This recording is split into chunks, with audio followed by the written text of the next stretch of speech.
হ্যাঁ, আমাদের গ্রামের এতটাই উন্নতি হয়েছে যে ধান সাপ দিচ্ছে পেট্রোল পাম্পে প্রত্যেকটাই। চলো বেশি না দেরি করে ব্যাপারটা খুলে বলি।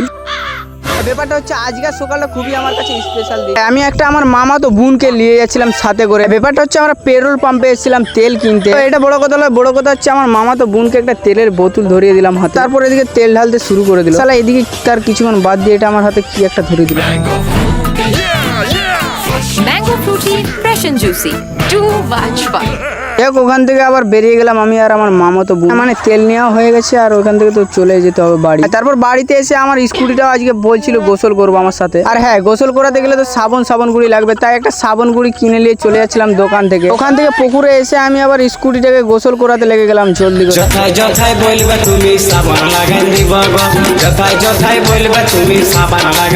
আমি আর আমার বান্ধবী স্কুটিটা গোসলটা করে নিলাম দুজনে একসাথে।